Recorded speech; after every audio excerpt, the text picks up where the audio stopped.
దేవుని నామానికి మహిమ కలుగును గాక. ప్రభునందు ప్రియులారా, మహాదేవుని యొక్క కృపను బట్టి ఈ నెలలో ఇది ఆఖరి ఆదివారము.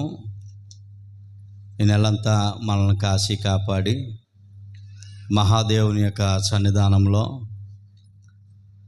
సంతోషంగా దేవుణ్ణి ఆరాధించడానికి ఈ చక్కటి సదావకాశాన్ని మహాదేవుడు మనకు అనుగ్రహించడం నిజంగా సంతోషించదగ్గ విషయం. చక్కటి పాటలు సోదరులు నడిపించగా వారితో కలిసి మనం అందరము స్తుతించగలిగాము. ఈ సమయంలో ఆ దేవుని యొక్క ఉపదేశము మనకెంతో చాలా ప్రధానమైంది, ప్రాముఖ్యమైంది కనుక అటు వాక్యాన్ని మనం నేర్చుకుని ఆధ్యాత్మికంగా బలపడడానికి సిద్ధపాటు కలిగి ఉందాము. ప్రియులారా, గత వారము పరిశుద్ధ గ్రంథానికి ఆఖరి గ్రంథమైనటువంటి ప్రకటన గ్రంథము. ప్రకటన గ్రంథంలో ఉన్న ఎఫెసీ సంఘాన్ని గురించి మనం నేర్చుకున్నాం. ప్రకటన గ్రంథంలో 7 సంఘాలు గూర్చినటువంటి ప్రస్తావన మనకు కనబడుతూ ఉంది. 7 అంటే కేవలం 7 అనేటువంటి సంఖ్యకి మీరు పరిమితం కాకూడదు. ప్రపంచంలో ఉన్నటువంటి అన్ని క్రీస్తు ప్రభు సంఘాలలో పరిస్థితులు ఎలాగున్నాయో అనేటువంటి విషయాన్ని జ్ఞాపకం చేసే సందర్భాలు. ప్రతి సంఘములోనూ మెచ్చుకోదగ్గ విషయాలు ఉంటాయి. అలానే ప్రతి సంఘములోనూ నిరాకరించే లేకపోతే తప్పులుండే అవకాశాలు కూడా ఉంటాయి. ఇప్పుడు 7 సంఘాల్లో ఉన్నటువంటి పరిస్థితులను మనం గుర్తించి ప్రభు చేత మనం మెప్పు పొందే విధంగా, దేవుని చేత మనం దీవించబడే విధంగా, దేవుని సన్నిధానంలో వాక్యం ద్వారా మనం కట్టబడ్డానికి ఇది ఒక మంచి వేదిక అనేటువంటి సంగతిని మనం మర్చిపోకూడదు. ప్రియులారా, గత వారము ఎఫెసీ సంఘాన్ని దేవుడు చాలా అద్భుతంగా, ప్రభువారు చాలా అద్భుతంగా అభినందించినటువంటి సందర్భాన్ని మనం చూసాం. ఆ సంఘ పరిస్థితులు, ప్రాంత పరిస్థితులు కూడా మనం గమనించాం. భయంకరమైనటువంటి విగ్రహారాధనతో నింపబడినటువంటి ఎఫెసీ పట్టణంలో ఒక ఏకువ చుక్కలాగా ప్రభు సంఘం కట్టబడటం, వెలిగింపబడటం, అనేక మంది సంఘంలోనికి వచ్చి అద్భుతమైన రీతిలో ప్రభు కొరకు జీవిస్తున్నటువంటి సందర్భాలు మన గతంలో చదువుకున్నాం. ఈ ఎఫెసీ సంఘం గురించి గత వారం ఈ సంఘం ఎలాంటిదనంటే క్రియలను కలిగి ఉన్న సంఘమని, కష్టపడే సంఘమని, సహనం ఓర్పు కలిగినటువంటి సంఘమని, దుష్టులను సహించలేని సంఘమని, అబద్ధ అపోస్తులు ఎవరైతే ఉన్నారో వారిని పరీక్షించి కనిపెట్టే సంఘమని, అలానే భారాన్ని భరించే సంఘమని, అలసిపోని సంఘమని, నికోలిత క్రియలను ద్వేషించే సంఘమని, సువార్త ప్రకటించే సంఘము, లోకానికి భిన్నంగా ఉన్న సంఘము, హింసలను పొందుచు నిలకడగా ఖచ్చితత్వంతో ఉన్నటువంటి సంఘమని యేసుప్రభు పేరు చెప్పారు. ఈ సంగతులన్నీ ఈ పత్రికలో చాలా మంచి మాటలు. నిజంగా ఒక సంఘం గురించి, సంఘంలో ఉన్నటువంటి సభ్యుల గురించి, సంఘంలో ఉన్నటువంటి కుటుంబాల గురించి ఇంత అద్భుతంగా ప్రభు అభినందిస్తూ ఉంటుంటే, గౌరవిస్తూ ఉంటుంటే, వారిని ప్రోత్సహిస్తూ ఉంటుంటే చాలా ఆనందం వేస్తుంది. మన సంఘంలో కూడా ఇలాంటి వ్యక్తులు, ఇలాంటి కుటుంబాలు ఉంటే ప్రభు చేత అభినందించబడతాం కదా. కేవలం అభినందనలు మాత్రమే సరిపోకుండా, అభినందనలతో సరి చేసుకోకుండా, అంటే దాంతో మాత్రమే ఆగకుండా, అటు దేవుని మనసును గెలుచుకునేటువంటి సంఘ బిడ్డలు ఎవరైతే ఉన్నారో వారిని, వారి కుటుంబాలని, వారి బిడ్డలను దేవుడు ఎంత గొప్పగా ఆశీర్వదించాడో అనేటువంటి సంగతులు మనం గత వారం నేర్చుకున్నాం. అయితే ఇంత అద్భుతంగా ఆనందంతో అభినందించినటువంటి ఈ సంఘం మీద ఒక తప్పు ఒకటి మోపుతున్నాను అని చెప్తున్నాడు ఆయన. ఈరోజు కూడా మనం ప్రకటన గ్రంథంలో ఎఫెసీ సంఘం గురించి మనం నేర్చుకోబోతా ఉన్నాం. రెండో భాగం. మొదటి భాగంలో చాలా అద్భుతంగా సంఘంలో ఉన్నటువంటి వ్యక్తులను, కుటుంబాలను అభినందించటం, ప్రోత్సహించటం మనం చూసాం. ఇంత గొప్పగా పొగిడినటువంటి ప్రభు రెండో భాగంలో ఆ సంఘాన్ని గురించి, ఆ వ్యక్తుల గురించి, ఆ కుటుంబాల గురించి ఆయన ఏమంటూ ఉన్నాడు అంటే, మీ మీద ఒక తప్పు ఒకటి మోపుచున్నాను అనేటువంటి విషయాన్ని జ్ఞాపకం చేస్తా ఉన్నాడు. ఒకసారి భాగాన్ని మనం చదువుకునే ప్రయత్నం చేద్దాం.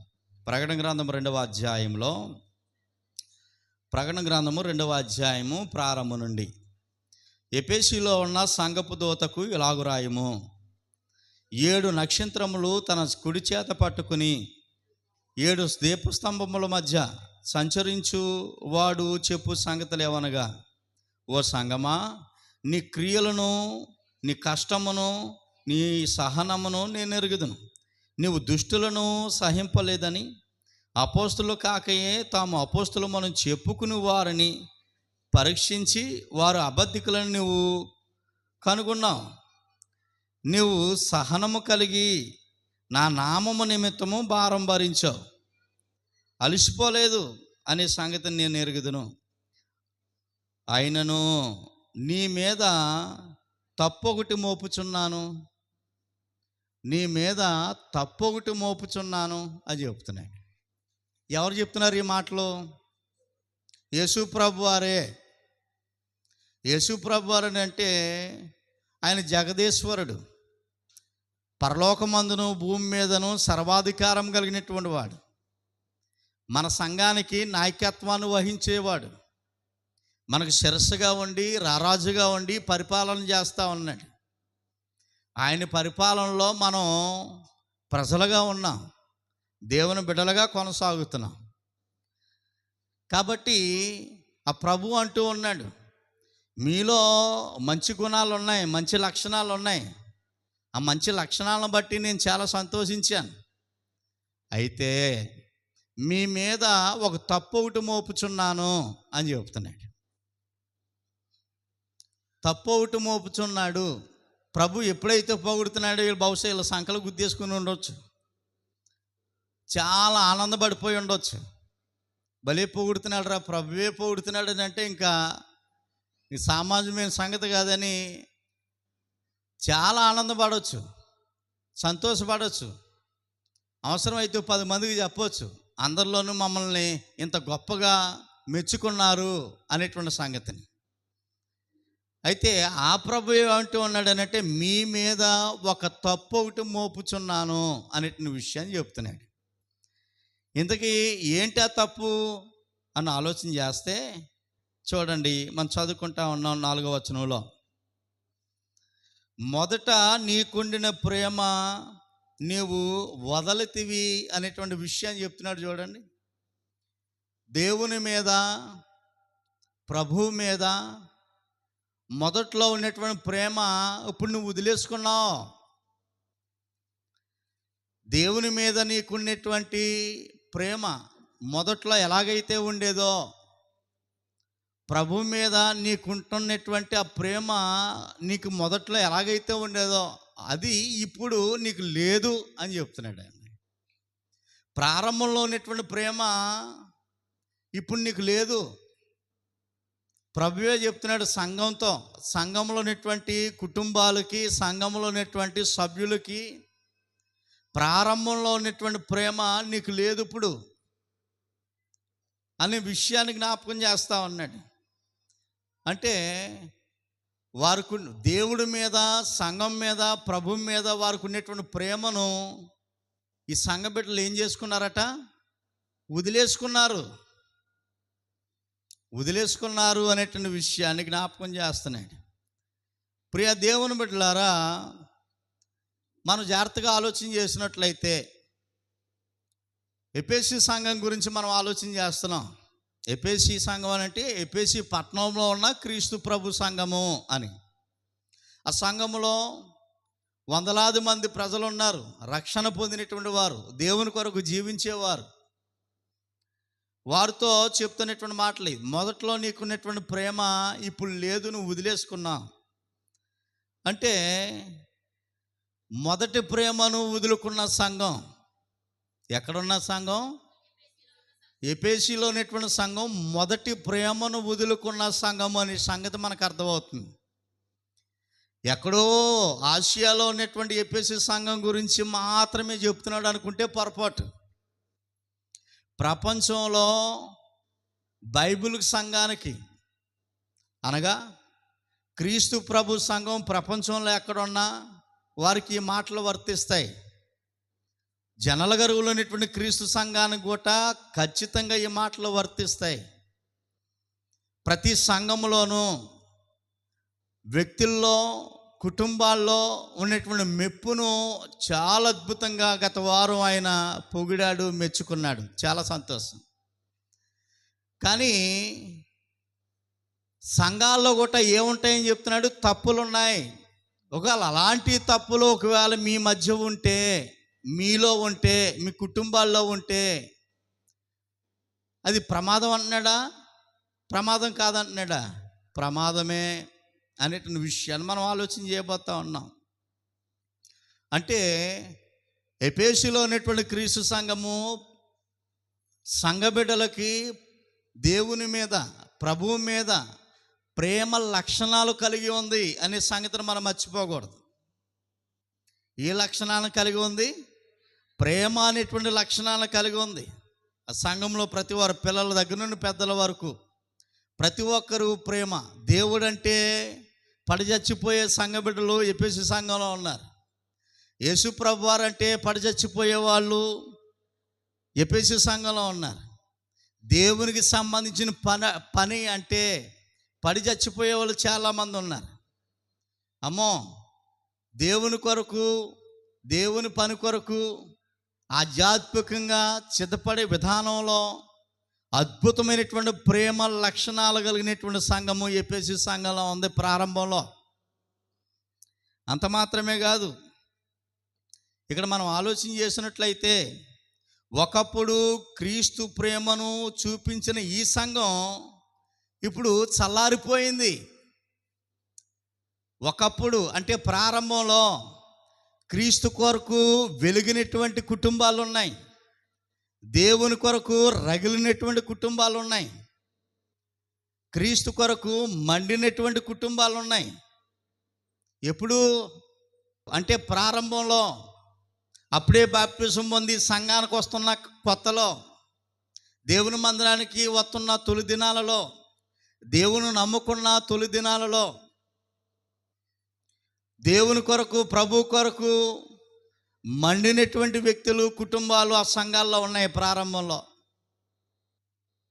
కానీ ఇప్పుడు దేవుడి మీద, క్రీస్తు మీద, సంఘం మీద ఉన్నటువంటి ప్రేమ ఉందంటున్నాడా? చల్లారిపోయింది అంటున్నాడా? చల్లారిపోయింది. మండటం ఆగిపోయింది, రగలటం ఆగిపోయింది, చల్లగారిపోయారు. మీరు చల్లగారిపోయారు అనేటువంటి విషయాన్ని జ్ఞాపకం చేస్తున్నాడు. ప్రియ దేవుని బిడ్డలారా, చల్లారిపోయినటువంటి సంఘం, మొదటి క్రియలు లేని సంఘముగా, దేవుని మీద ప్రేమ ఉంటే క్రియలు చేయగలం, దేవునికి సంబంధించినటువంటి పనులు చేయగలం. ఇప్పుడు చేయలేకపోతూ ఉన్నారు అని అంటే, వెనక్కి వెళ్ళిపోతూ ఉన్నారని అంటే, నీరసంగా ఉంటూ ఉన్నారని అంటే, దానికి కారణం దేవుడి మీద వారికి ఉన్నటువంటి ప్రేమ చల్లారిపోవటం. వారు మొదటి క్రియలు చేయలేనటువంటి వ్యక్తులుగా, సంఘముగా వారు ఉన్నారు అన్న విషయాన్ని జ్ఞాపకం చేసుకుంటూ ఉన్నా. ప్రియ దేవుని బిడ్డలారా, ప్రభు మీద వారికి ఉన్నటువంటి ప్రేమ ఇప్పుడు వారు పోగొట్టుకున్నారు. ఇప్పుడు దీన్ని ఆధారం చేసుకుని కొన్ని విషయాలు మనం ఆలోచన చేద్దాం ఈ ఉదయకాలపు ఆరాధనలో. సంఘములో, లేక వ్యక్తులలో, లేక కుటుంబాలలో మొదటి ప్రేమ వదులుకోవడానికి గల కారణాలు ఏంటి? సంఘ బిడ్డలలో, కుటుంబాలలో ప్రారంభంలో ఉన్నటువంటి ప్రేమ వదులుకోవడానికి గల కారణాలు ఏంటి అని మనం ఆలోచన చేస్తే పరిశుద్ధ గ్రంథం చాలా వివరణాత్మకంగా అద్భుతమైన రీతిలో సమాధానం చెప్తా ఉంది. ప్రియ దేవుని బిడ్డలారా, ఒకవేళ మనల్ని అడిగితే వ్యక్తిగతంగా మొదట్లో దేవుని పట్ల నీకున్నటువంటి ప్రేమ ఇప్పుడు నీకు లేదేటి? ప్రారంభంలో చాలా ఉత్సాహంగా ఉండేదానువు కదా నువ్వు.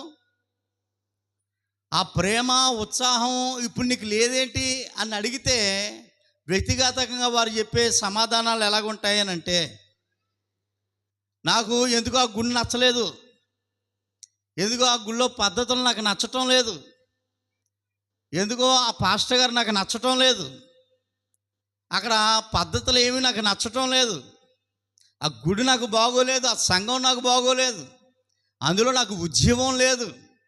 ఇలాగా వ్యక్తిగత విషయాలు ఇతరుల మీద దోసే ప్రయత్నం చేస్తారు తప్ప తప్పు నాదే అని స్వయంగా గంభీరంగా ఏ మనిషి ఒప్పుకోరు,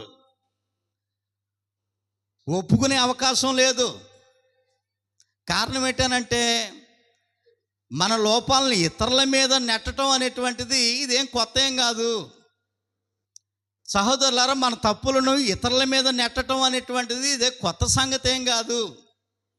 ఆదిలోనే సాతానుడి యొక్క ప్రభావం వ్యక్తుల మీద ఉన్నప్పుడు వారి తప్పులను ఇతరుల మీద నెట్టే విధానం మనం ప్రారంభం నుండి చూస్తూ ఉన్నాం.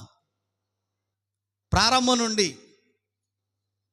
ఆదాము ఎందుకు ఈ పని చేశావు నువ్వు అని అడిగితే, ఎస్ నాయన నాదే తప్పు అని అనలేదు ఆదాము గారు. అవ్వమ్మే తోసేశాడు.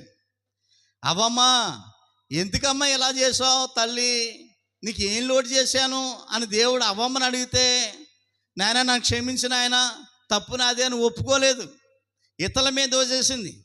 అంటే ఇతరుల మీద తోసేసే లక్షణం ఎవరిది అని అంటే సాతానుడిది. ప్రారంభంలో నీకున్నటువంటి ఈ ప్రేమ ఉత్సాహం ఇప్పుడు నీకు లేదేటి అని అడిగితే వీరు చెప్పే కారణం ఏంటి? ఇతరుల మీద తోయటం. ఎందుకు ఆ గుడి నాకు నచ్చలేదు, ఆ పాస్టర్ గారు నచ్చలేదు, అక్కడ పద్ధతి నచ్చలేదు, అక్కడ ఉద్యోగం లేదు అని ఇతరుల మీద తోస్తారో తప్ప నాలో నా కుటుంబంలో తప్పులు ఉన్నాయి, అందుకే ముందులో ఉన్నటువంటి ఉత్సాహము, ముందులో ఉన్నటువంటి ఆ వెలుగు, ముందులో ఉన్నటువంటి ఆ ప్రేమ ఇప్పుడు మాకు లేదు అని నేరుగా ఒప్పుకోవటం అనేటువంటిది జరగని పని అనేటువంటి విషయాన్ని జ్ఞాపకం చేస్తూ ఉన్నాయి. అయితే ఎఫెసీ సంఘములో, క్రీస్తు ప్రభు సంఘములో వీళ్ళు మొదటి ప్రేమను వదులుకోవడానికి గల కారణాలేంటి? జనరల్ గారు క్రీస్తు సంఘంలో ఒకవేళ మొదటి ప్రేమను ఎవరైనా వదులుకుంటే, ఏ కుటుంబమైనా వదులుకుంటే, అలాగ వదులుకోవడానికి, చల్లారిపోవడానికి, వెనక్కి వెళ్ళిపోవడానికి గల కారణాలేంటి అని వ్యక్తిగతంగా పేరు పెట్టి అడిగే పని ఏమీ లేదు. కానీ గ్రంథాన్ని అడిగితే మన లోపాలను ఎత్తి చూపించే అద్భుతమైనటువంటి శక్తి వాక్యానికి ఉంది అనేటువంటి విషయాన్ని మనం జ్ఞాపకం చేసుకోవాలి. ప్రియులారా, మనం దేనికోసం చదువుకుంటూ ఉన్నాము? గత వారం, ఈ వారమును ఎఫెసీలో ఉన్నటువంటి క్రీస్తు సంఘాన్ని గురించి మనం ఆలోచన చేస్తూ ఉన్నాం. గత వారం సంఘాన్ని మెచ్చుకున్నాడు, ఈ వారం సంఘాన్ని దండిస్తూ ఉన్నాడు, హెచ్చరిస్తూ ఉన్నాడు, నీలో తప్పు ఉంది అని ఏలుబెట్టి చూపిస్తూ ఉన్నాడు ప్రభువే. ఇంతకీ ఇందులో ప్రధానమైనటువంటి తప్పు ఏంటంటే ప్రారంభంలో ఉన్నటువంటి ప్రేమ ఇప్పుడు నీకు లేదు. అసలు దేవుని మీద, సంఘము మీద ప్రేమ లేకపోవడానికి గల కారణాలు ఏంటో నెమ్మదిగా ఒకటి నేర్చుకోవడానికి ప్రయత్నం చేద్దాం సమయాన్ని బట్టి. ప్రియ దేవుని బిడ్డలారా, తిమోతులకు రాసినటువంటి రెండవ పత్రిక చూడండి, 3వ అధ్యాయంలోనికి మనం వెళ్ళిపోతా ఉన్నాము. 3వ అధ్యాయంలో మనము 4వ వచనాన్ని చదువుకుందాం. ద్రోహులు, మూర్ఖులు, గర్వాంధులు, చూడండి ఆ మాట అండర్లైన్ చేయండి, దేవుని కంటే సుఖానుభావమును ఎక్కువగా ప్రేమించేవారు. ఇది బలమైన కారణం అని చెప్తున్నాడు. దేవుని మీద నీకున్నటువంటి మొదటి ప్రేమ ఇప్పుడు లేకపోవడానికి గల కారణం ఏంటి? నువ్వు చల్లారిపోవడానికి, నువ్వు జిగదారిపోవడానికి, ఆధ్యాత్మికంగా వెనక్కి వెళ్ళిపోవడానికి గల కారణం ఏంటంటే దేవుని కంటే, ఈ మాట అర్థమవుతుందా? దేవుని కంటే ఎక్కువగా సుఖానుభవం అనుభవించేవారు ఉన్నారట. ఎవరికంటే ఎక్కువగా సుఖాన్ని అనుభవిస్తున్నారు? దేవుని కంటే ఎక్కువగా. ఇలాంటి వారిలో ఏ లక్షణాలు ఉంటాయంటే, సర్వసాధారణంగా ఇలాంటి వారిలో ఏ లక్షణాలు ఉంటాయో చెప్తున్నాడు. అవి ఏం మంచి లక్షణాలు కాదు, అయినా చదువుకుందాం. గ్రంథమే చెప్తుంది, నేను చెప్పడం లేదు, మీరు ఎవరో చెప్పడం లేదు. 3వ అధ్యాయం ప్రారంభం నుండి. అంచు దినాలలో అంటే ఆఖరి దినాలలో అపాయకరమైనటువంటి కాలాలు వచ్చేసేయని తెలుసుకో. అపాయకరమైన కాలాలు అంటే రోడ్డు మీద వెళ్తున్నప్పుడు యాక్సిడెంట్ అవుతుందని, లేకపోతే ఏదో కొబ్బరి చెట్టు కింద కూర్చుంటే కొబ్బరికాయ మీద పడిపోయి చచ్చిపోతాడని. అపాయకరం అంటే ఏదో అపాయం జరిగిపోతుందో అని. మనుషులే అపాయకరమైనటువంటి వ్యక్తులు. ఎంత దారుణమైనటువంటి పరిస్థితులు ఉంటాయనంటే, ఎలాగో చెప్తున్నాడు. అపాయకరమైనటువంటి కాలాలంటే మనుషుల వల్ల, మనుషులు ఎలాంటి ప్రవర్తన కలిగి ఉంటారో చెప్తున్నాడు. మనుషులు స్వార్థ ప్రియులు, ధనాపేక్షకులు, బింకమలాడేవారు, అహంకారులు, దోషకులు, తల్లిదండ్రులను అవిధేయులు, కృతజ్ఞత లేనివారు, అపవిత్రులు. అంత మాత్రమే కాదు, 3వ వచనంలో అనురాగరహితులు, అద్వేషులు, అపవాదికులు, అజితేంద్రియులు, క్రూరులు, సజ్జనద్వేషులు, ద్రోహులు, మూర్ఖులు, గర్విందులు. ఈ లక్షణాలు ఉన్నటువంటి వారు ఏం చేస్తారని అంటే దేవుని కంటే ఎక్కువగా. ఈ లక్షణాలు ఇప్పుడు వరకు చదువుకునేటువంటి ఈ లక్షణాలు ఏ ఒక్క లక్షణం ఉన్నా దేవుని కంటే ఎక్కువగా సుఖానుభవము ప్రేమిస్తారట. దేవుని మీద మనకున్నటువంటి ప్రేమ చల్లారిపోవడానికి ఇది ఒక కారణము. అర్థమవుతుందా మీకు తల్లి? అర్థమవుతుందా? ఏమండి, దేవుని మీద, ప్రభువు మీద, సంఘం మీద మనకున్నటువంటి ప్రేమ చల్లారిపోవడానికి, ప్రేమ పోగొట్టుకోవడానికి, ఆధ్యాత్మికమైనటువంటి ఉద్యోగం లేకపోవడానికి, ప్రార్థనలు మానేయడానికి, దేవుని పరిచర్య చేయలేకుండా ఉండడానికి గల కారణం దేవుని కంటే ఎక్కువగా సుఖాన్ని అనుభవించేవారు ఉన్నారు. ఇది ఒక కారణం. దేవుడి మీద మనకున్నటువంటి ప్రేమ చల్లారిపోవడానికి, మొదట్లో ఉన్నటువంటి ఉత్సాహం ఇప్పుడు లేకపోవడానికి ఇది ఒక కారణం. అర్థమవుతుందా ప్రియులారా? కష్టాన్ని సహించలేరు వీరు. దేవుని కంటే ఎక్కువగా సుఖాన్ని అనుభవించారు, కష్టాన్ని సహించలేరు. ఎండ పడదు వారికి, వర్షం పడదు వారికి. కష్టాలను కానీ, లేకపోతే ఏదైనా అవమానాలు కానీ, లేకపోతే ఏదైనా ఇబ్బందికరమైనటువంటి పరిస్థితులు కానీ, లేకపోతే ఆకలి కానీ, ఏది ఎక్కువైనా సహించలేరు. ఎందుకని? సుఖాన్ని అనుభవిస్తూ ఉన్నారు, సుఖాన్ని అనుభవించే పనిలో ఉన్నారు. ఎవరికంటే? దేవుని కంటే. అందుకే మొదటి ప్రేమ, ప్రారంభంలో నీకున్నటువంటి ప్రేమ వదులుకోవడానికి ఇది ఒక కారణము. ఒక అలాంటి దశలో నేను కానీ, ఇక్కడ ఉన్నటువంటి మనం కానీ ఉంటే దేవుడే చెప్తా ఉన్నాడు, నీ మీద తప్పు ఒకటి మోపుతున్నాను.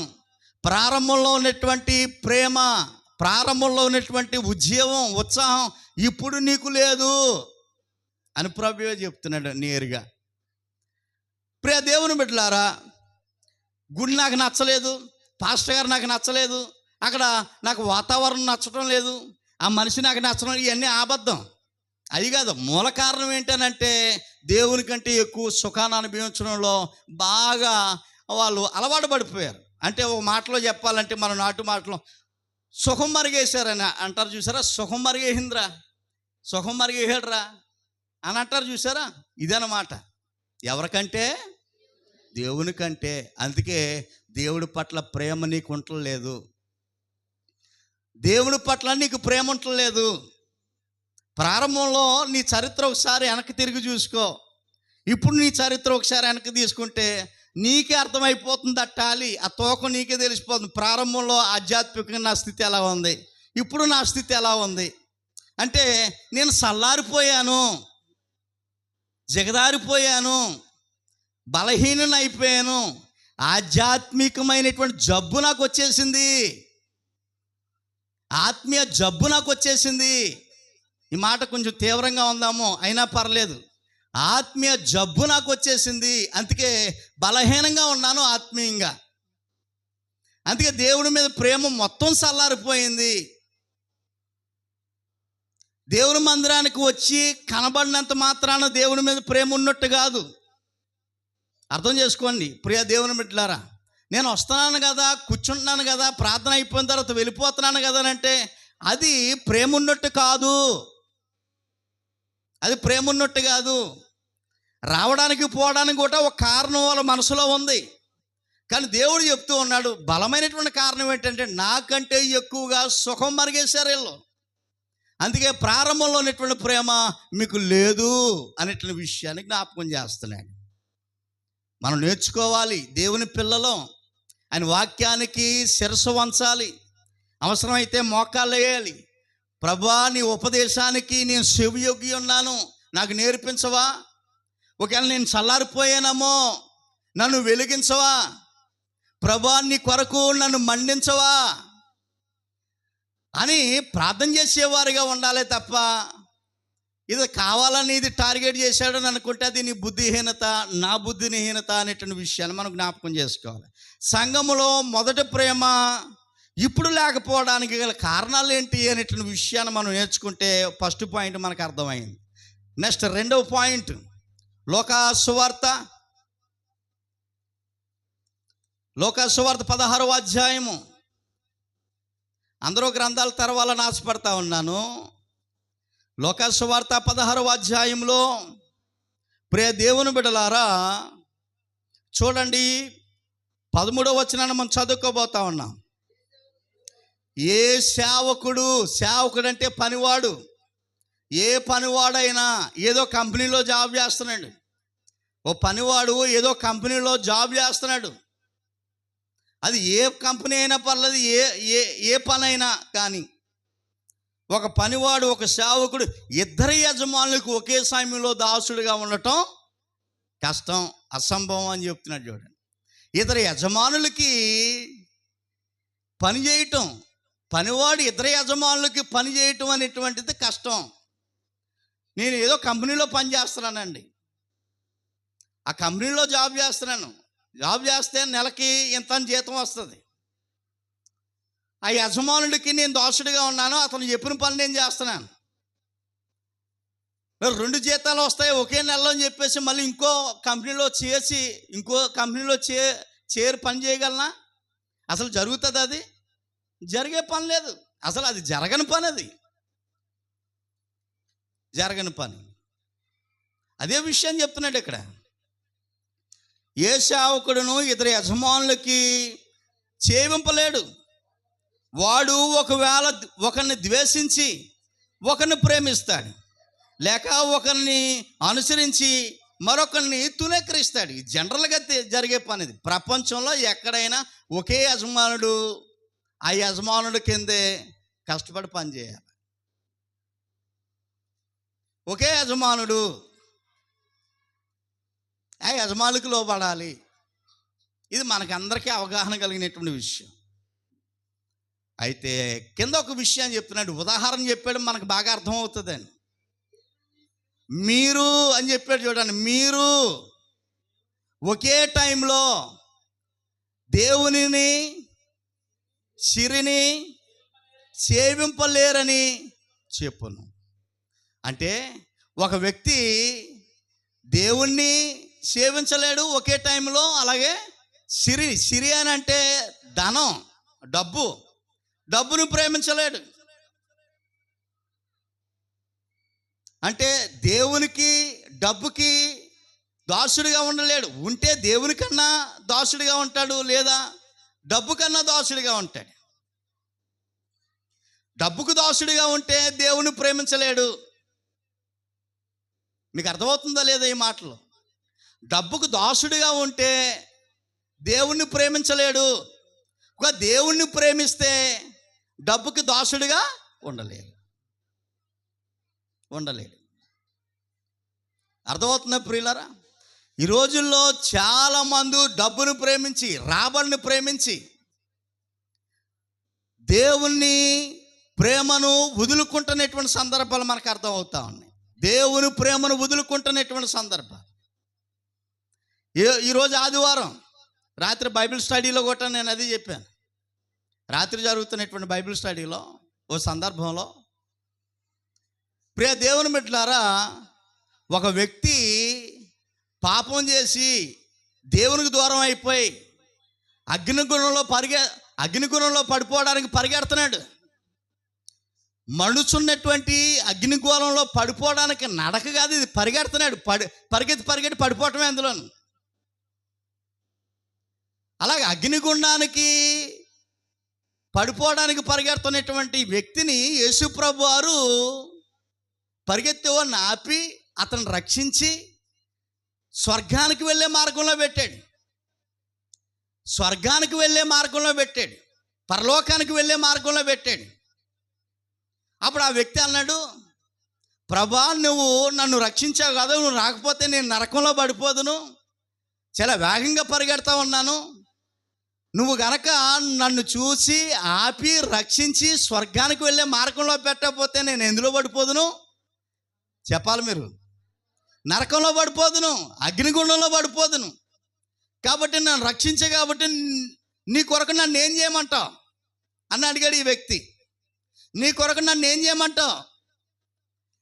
నా కొరకు నువ్వేమి చేయొద్దు, కానీ ప్రతి ఆదివారము నా సన్నిధానానికి వచ్చి నన్ను స్తుతించు చాలు, నన్ను మహిమపరచు చాలు, నన్ను జ్ఞాపకం చేసుకో, నేను చేసిన త్యాగాన్ని జ్ఞాపకం చేసుకో చాలు, బలారాధన ద్వారా నాకు కృతజ్ఞతుడిపై ఉండు అని చెప్పాడే తప్ప ఇంక వేరే భారమైనటువంటి విషయాలు ఏదీ చెప్పలేదు ఆ వ్యక్తితో. ఓకే నాయన, నీ కోరిక మేరకు నన్ను రక్షించే కాబట్టి ప్రతి ఆదివారం చనిపోయే వరకు నేను ఆరాధిస్తాను, నేను స్తుతిస్తాను, నేను మహిమపరుస్తాను. దేవుడితో, ప్రభుతో ఒప్పందం చేసుకున్నాడు మనిషి. ఆ మనిషి నేను అవ్వచ్చు, నువ్వు అవ్వచ్చు, బాప్తిసం పొందిన ప్రతి వ్యక్తి. ఏమండి, దేవుని మందిరంలో నేల దగ్గర ఆత్మీయంగా ఒక ఒప్పందం జరిగిపోయింది. కానీ ఇప్పుడు ఆరాధన చాలా సులువుగా మానేసి, చాలా తేలిగ్గా మానేసి వేరే వాటికి, లేకపోతే లాభాన్ని ఆశించో మరొకటో విధానాలుగా ఒకవేళ ఆశించి ఆరాధన మానేస్తే ఇప్పుడు దేనికి విలువిస్తున్నట్టు మనం అర్థం చేసుకునే ప్రయత్నం చేయండి. ఓ పక్కన వ్యక్తి కన్నా, లేకపోతే పని కన్నా, లేకపోతే ఆదాయానికన్నా విలువిస్తున్నట్టు అర్థమైపోతా ఉంది మనకి. ఏదో వ్యక్తికి, ఏదో ఫంక్షన్కి, ఏదో పనికి, ఏదో రాబడికి, ఏదో డ్యూటీకి విలువిస్తున్నాం. అబ్బాయి, నువ్వు సంగతిని మర్చిపోయావు. దేవుని ప్రేమిస్తూ అదే ప్రేమను ధనం మీద చూపించడం కష్టం, లేక ధనాన్ని ప్రేమిస్తూ అదే ప్రేమను దేవుని మీద చూపించడం కష్టం. దేవుని ప్రేమిస్తే ఎవరిని ప్రేమించలేవు నువ్వు? ధనాన్ని ప్రేమించలేవు. ఒకవేళ ధనాన్ని ప్రేమిస్తే దేవుని ప్రేమించలేవు. ఒకే టైంలో ఇద్దరికీ దాసుడిగా ఉండలేవు. ఒక యజమానుడికే దాసుడిగా ఉంటాడు, ఒక యజమానుడికే. అంటే మొదటి ప్రేమ ఇప్పుడు మనకు లేకపోవడానికి గల కారణం డబ్బును ప్రేమించడం, పనిని ప్రేమించడం, లేకపోతే ఏదో దాన్ని ప్రేమించడం. మొదట్లో మనకున్నటువంటి ప్రేమ లేకపోవడానికి కారణము ఇది. రెండోది, మీకు ఏమైనా అర్థమవుతుందో లేదో ఈ మాటలు? మిమ్మల్ని చూసి నేను సంతోషిస్తున్నానని అనుకుంటున్నారేమో. ప్రభు చెప్తున్నాడు ఎఫెసీ సంఘంతో, మీ ముఖాలను చూసి, మీ వచ్చిన రాకను చూసి, మిమ్మల్ని చూసి చాలా ఆనందపడిపోతున్నాను అనుకుంటున్నారేమో. మీ మీద నేను ఒక తప్పు మోపుతున్నాను ప్రభువే అంటున్నాడు.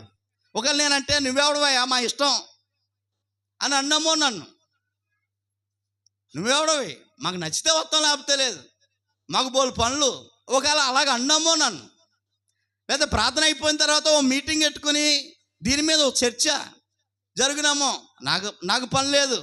కానీ ప్రభు అంటూ ఉన్నాడు, నిన్ను రక్షించిన వాడికి అధికారం ఉంది నిన్ను అనడానికి, మనల్ని గద్దించడానికి, మనల్ని నిందించడానికి. మనల్ని రక్షించిన మన ప్రభుకి ఏముందండి చెప్పాలి? అధికారం ఉంది. ఆయన పరిపాలనలోనే మనం ఉన్నాం. ఆయన మన రాజు. తన ప్రజలను పోషించగలడు, దండించగలడు, రక్షించేవాడు గనక ఆ ప్రభు అంటూ ఉన్న నీ మీద తప్పు మోపుతున్నాను, నాకంటే ఎక్కువ నువ్వు ధనాన్ని ప్రేమిస్తున్నావు, ధనం కొరకు పరిగెడుతున్నావు, లేకపోతే ఇంకది ఏదేదో చేస్తా ఉన్నావు, అందుకే నన్ను ప్రేమించలేకపోతున్నావు. ప్రారంభంలో అయితే బాగానే చక్కగా ఉండేది, ఇప్పుడు ఆ ప్రేమ లేకపోవడానికి గల కారణం ఇంకో ఇదే కారణం. ఫస్ట్ కారణం ఏంటి? దేవుణ్ణి ప్రేమించలేకపోవడానికి. ఏమండి? సుఖమరుగేయటం. రెండోది దేవుణ్ణి మొదటి ప్రేమ ఇప్పుడు లేకపోవడానికి గల కారణం ఏంటి? దేవుని కంటే ధనాన్ని ఎక్కువ, డబ్బును ప్రేమించడం, ఆస్తిని ప్రేమించడం అనేటువంటి విషయాన్ని జ్ఞాపకం చేస్తా ఉన్నాను. అర్థమవుతుందా ప్రియులారా? జాగ్రత్తగా పరిశీలన చేద్దాం. రోమాపత్రిక 13వ అధ్యాయం 10వ వచనం, రోమిల్ రాసిన పత్రిక మనం చదువుకుంటా ఉన్నాం. రోమిల్ రాసిన పత్రిక చూడండి ప్రియ దేవుని బిడ్డలారా, 10వ అధ్యాయంలో 13వ అధ్యాయంలో మాటలు చాలా బాగుంటాయి. ఎన్నో వచ్చిన తండ్రి? రోమిల్ రాసిన పత్రిక 13వ అధ్యాయము 10వ వచనం చదువుకుందామండి. ప్రేమ పొరుగువానికి కీడు చేయదు అని చెప్తున్నాడు చూడండి. ప్రేమ పొరుగువానికి కీడు చేయదు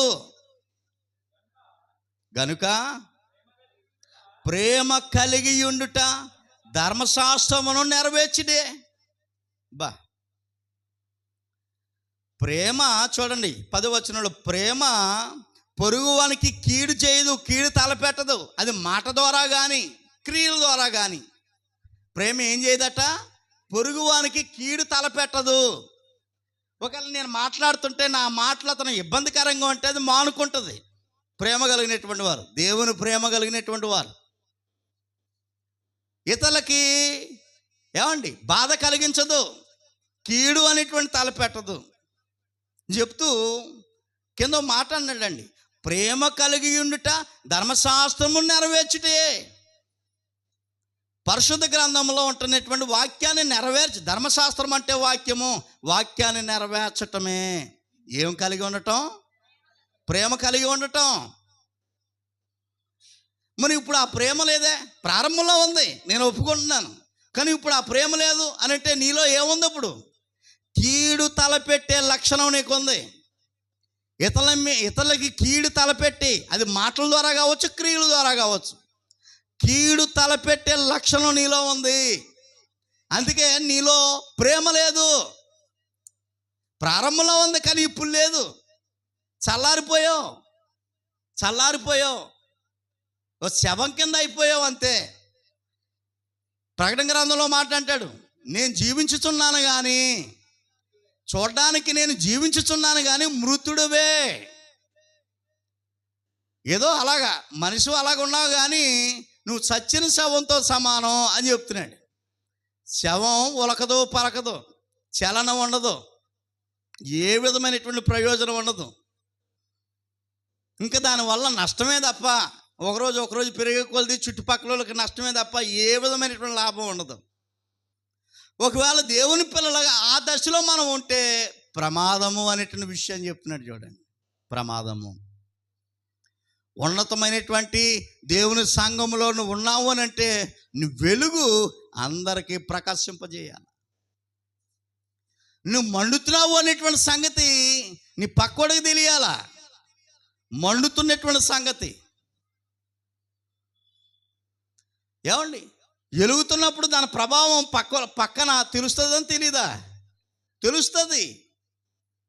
ఇప్పుడు ఏమి తెలుస్తలేదంటే చల్లారిపోయింది. మొదట ప్రేమ ఇప్పుడు నీకు లేదు అనేటువంటి విషయాన్ని చెప్తున్నాడు. కీడు తలపెట్టే విషయం నీలో ఉంటే అర్థమవుతుందా ప్రియ దేవుని బిడ్డలారా? విషయాన్ని జాగ్రత్తగా మనం ఆలోచన చేయాలి. యోహాను రాసిన మొదటి పత్రిక 3వ అధ్యాయంలో సంఘంలో మొదటి ప్రేమ వదులుకోవడానికి గల కారణాన్ని మనం నేర్చుకుంటా ఉన్నాము. యోహాను మొదటి పత్రిక 2:15 2:15. ఈ లోకమునైనను లోకములో ఉన్న వాటినైనను ప్రేమింపకుడు. ఒకవేళ ఎవడైనా లోకాన్ని ప్రేమించినట్లా తండ్రి ప్రేమ వారిలో ఉండదు. లోకాన్ని ప్రేమిస్తే మనలో ఏముండదట?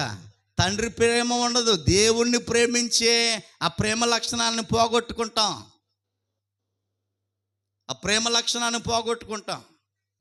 దేవుని మీద నీకున్నటువంటి ప్రేమ, ప్రారంభంలో ఉన్నటువంటి ప్రేమ ఇప్పుడు లేకపోవడానికి గల కారణాలు ఏంటి?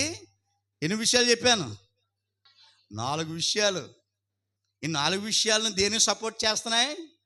మొదటి సంఘములో దేవునిలో మొదట్లో ఉన్నటువంటి ప్రేమ ఇప్పుడు లేకపోవడానికి గల కారణాలు ఈ 4 విషయాలు చెప్తున్నాయి. ఇంకా చాలా విషయాలు ఉన్నాయి. దేవుని చిత్తమైతే తర్వాత ఎప్పుడైనా చెప్పుకోవడానికి ప్రయత్నం చేద్దాం. మంచి మాటలు నేర్చుకున్నాం ప్రియ దేవుని బిడ్డలారా. దేవుని పిల్లలుగా ప్రారంభంలో ఎలాగైతే ఉన్నామో అలాగ ఉండాలని దేవుడు కోరుకుంటా ఉన్నాడు. దేవుని చేత అభినందించబడాలి, దేవుని చేత ప్రోత్సహింపబడాలి, దేవుని చేత గౌరవింపబడాలి, దేవుని చేత ఆశీర్వదించబడాలి, దేవుని మన్నను పొందుకోవాలి. దేవుడు బలా మంచి కుమారుడా, మంచి కుమార్తె, మంచి కుటుంబం అని దేవుని చేత పొగిడింపబడాలి. దేవుని ఆనందం తట్టుకోలేక మనల్ని చూసి విస్తారమైనటువంటి దేవుళ్ళు మన మీద కుమ్మరించాలి. అలా కుమ్మరించాలని అంటే ప్రారంభంలో ఏ ప్రేమ అయితే దేవుని మీద ఉన్నదో, సంఘం మీద ఉన్నదో, అదే ప్రేమ చనిపోయే వరకు మనలో ఉండాలి. దేవుడు ఆశించేది అదే. ఒకవేళ ఇప్పుడు చెప్పుకునేటువంటి కారణాలు ఏమైనా ఉన్నట్లయితే ఇప్పుడే వాటిని నెమ్మదిగా వదులుకుని దేవుని ప్రేమ కలిగి ఉండి అనేకులకు దేవునికరంగా, దేవుని నామానికి మహిమకరంగా ఉందాం.